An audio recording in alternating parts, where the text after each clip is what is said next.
It is fitting that tonight's first award is our posthumous recognition of my dear, dear friend, Ron Asmus.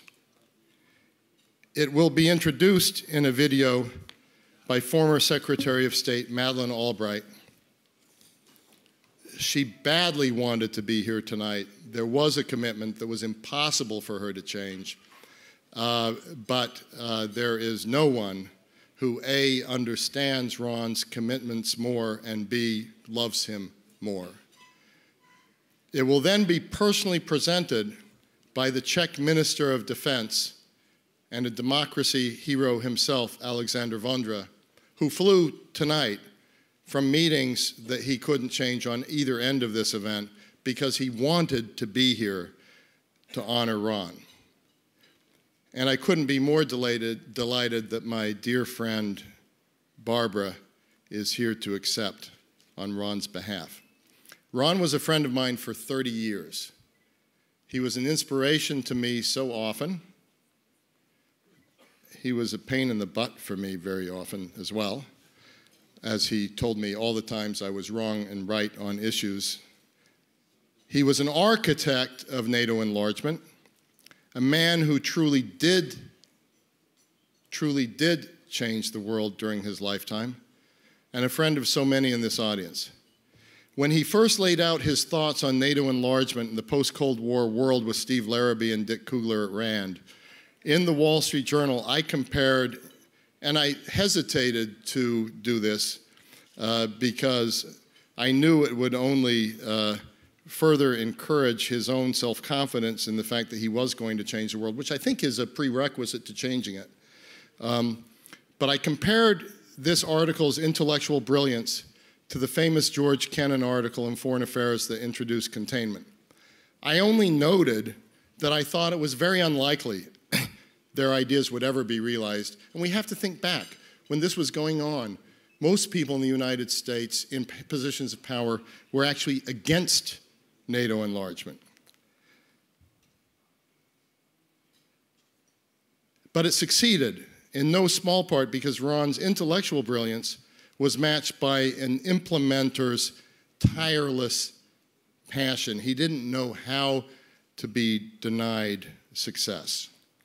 Hillary Clinton, a previous Freedom Award recipient in our first year of this award, said of Ron, "Ron will be missed for many things, the passion he brought to the world of diplomacy, his commitment to the ideals of freedom and democracy, and for his wise counsel to decision makers in Europe and America.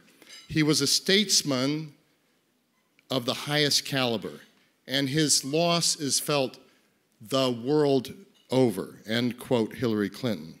Javier Solana, a freedom recipient last year, said, and he sent this in an email to us in his regrets that he couldn't attend tonight, said, "I would like to join this homage to a good friend and a fighter of freedom in Europe. His efforts were not in vain. He brought new friends into the EU and NATO. Ron, we will not forget you." There are far too many other messages that we've received to read. We will post them on our website. I ask you now to turn your eyes to the screen and Madeleine Albright.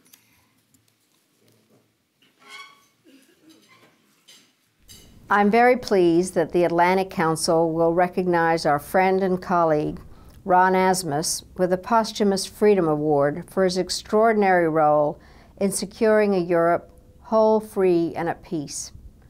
I wish that I could be in Wroclaw for this momentous occasion, but I'm honored to offer my remarks about Ron through this video message. I first became acquainted with Ron without even knowing it. Throughout the 1980s, I was a devoted reader of Radio Free Europe reports, but at that time, I was not aware that Ron was the analyst responsible for so much of their brilliant reporting. It was only years later, when Ron joined my team at the State Department, that I connected the dots. As one might imagine, I was delighted to have him as a new colleague and confidant. Once we were in the government, Ron joined me at the Lisbon Summit, where the alliance agreed to expand, and he, with Strobe Talbot, designed how expansion would happen, and Ron put in the time with the Allies to see that the process would run smoothly. And then, in 1999, when Poland, the Czech Republic, and Hungary joined the alliance, the person I wanted there was Ron. It was a truly emotional day for me and Ron when we traveled to Independence, Missouri for the ceremonies making their entry official into NATO. And when he got to Independence, I hugged him and said, "Ron, it doesn't get any better than this. We're making history. Hallelujah." Together, we brought to reality a dream that our fathers and forefathers would never have imagined possible. In 2004, Ron helped accomplish another monumental task, the entry of most of the former communist bloc and Baltic countries into the alliance. And after leaving public service, Ron was not tired of fighting earnestly for those who hungered for democracy and freedom. Despite his illness, Ron always stayed just as engaged in supporting a proactive U.S. policy towards Central and Eastern Europe, and his commitment to the transatlantic partnership and a Europe whole and free was not simply a professional calling, but a personal passion. Last year, the Secretary General of NATO asked me to chair a group of experts on NATO's strategic concept of the 21st century, and I asked Ron to join a group of the best minds on NATO. Like all the initiatives Ron put his mind to, it was provocative, transatlantic, and effective. And the work of the group built on the framework of the strategic concept that NATO adopted that is now being put to work in North Africa and elsewhere. Around the same time last year, Ron and I shared a flight from Brussels to Washington, and he was going on to Texas for tests. As always, he was full of plans for how the alliance could get stronger and how it could be made ready to face instability in the southern flank. As so often, Ron was right. He would be so proud to see NATO stand up for human rights today in North Africa, as he was proud when it did the same in Europe in 1999. And I am so proud to have been his friend.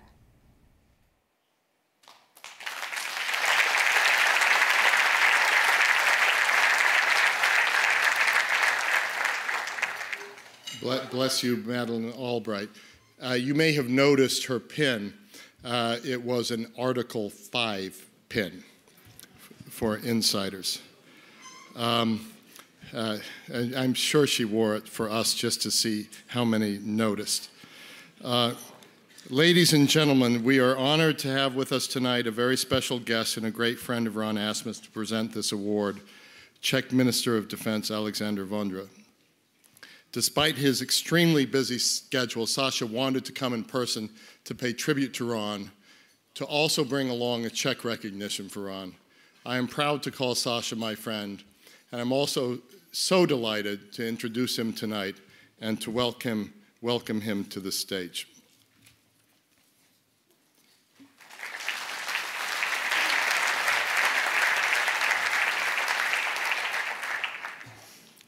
Well, good evening, everybody.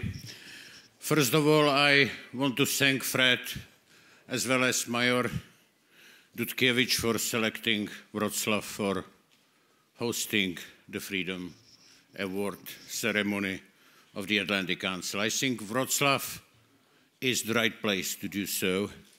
We, the Czechs, have a special affiliation because Wroclaw was the real seat or real headquarter of the Czech-Polish solidarity in the late 80s, the underground movement which was building the bridge between Czech Charter 77 and Polish solidarity. And in fact, a similar event, although not done in a such champagne style, rather in the underground style, was organized in the early November 1989 in support of those who was still the political prisoner in my country, and I was among them. And this event was the real last nail in the coffin of the communism in my country, because the Velvet Revolution immediately follows. So, Wroclaw, once again, thank you very much. But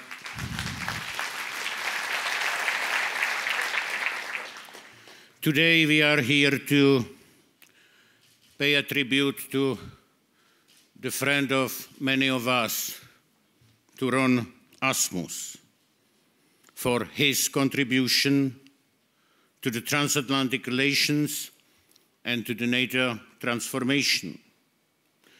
His role in the NATO enlargement was, I would underline, irreplaceable.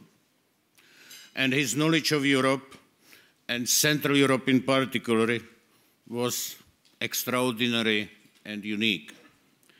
I have met a lot of men and women in the last 20 years in diplomacy, in the politics, as well as in academic sphere, but I have never met somebody who, like Ron, who has combined in a unique way everything together. The academic knowledge and the depths, the diplomatic skills, and the ability of the political networking. In this sense, Ron was really unique. In fact, Europe circled in Ron's blood. Born in Milwaukee, he was the grandson of the German immigrants, and his grandmother was born in a Silesian village, and we were just trying to make a research with Barbara. So it was Lubań Śląski, which is just between Wroclaw and the Czech border. He perfectly understood the need for special security guarantees desired by the nations of Central Europe and the Baltic states. But his ideas and innovative approach to policy did not stop there. After the NATO enlargement in 2002, he focused his attention to the leaders of the Orange Revolution in Ukraine.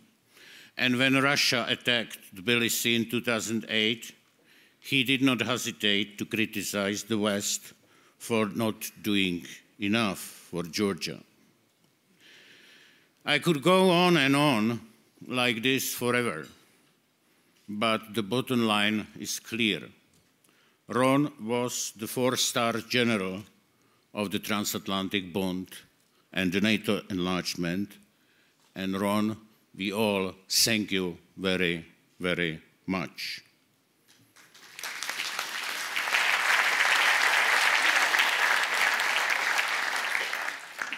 I'm delighted that Ron's wife, Barbara, joined us for this special occasion today to receive the award on Ron's behalf.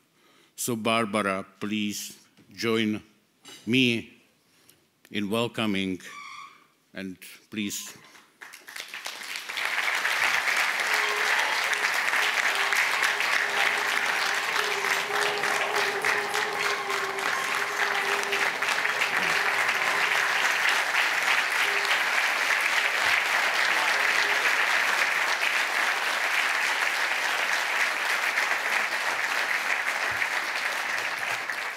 And now Ron has a special position here because he will receive 2 awards.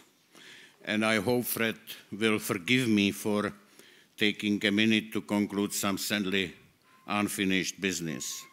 When I became the defense minister last year, I awarded the Czech Golden Linden Medal to Ron for the role he played in bringing my country into NATO. Unfortunately, leukemia was faster, and I never got the chance to present it to him in person. So, dear Barbara, I am very grateful to have the opportunity to present in memoriam this Czech Golden Linden Medal tonight.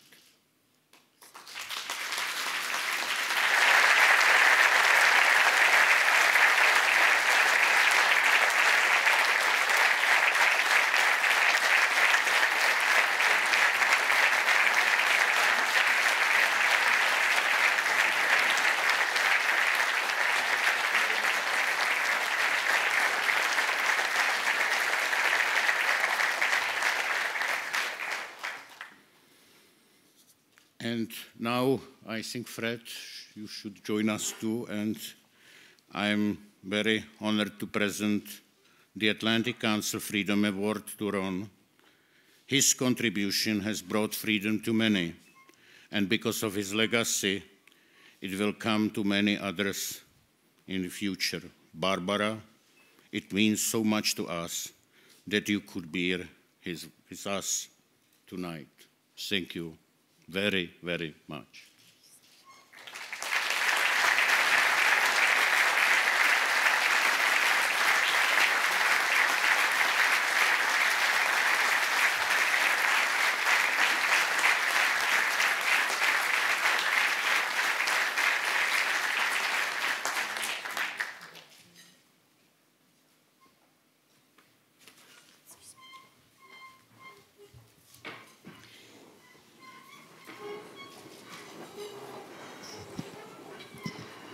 Distinguished guests, Sasha, Fred, dear friends, it is with great pride that I accept these awards on behalf of my husband, Ronald Asmus. He would have been supremely honored by your recognition of his life's work and vision. His commitment to building a Europe whole and free was unwavering. I celebrate each of you who continue to pursue the course of freedom. May Ron's legacy live on through you. Thank you.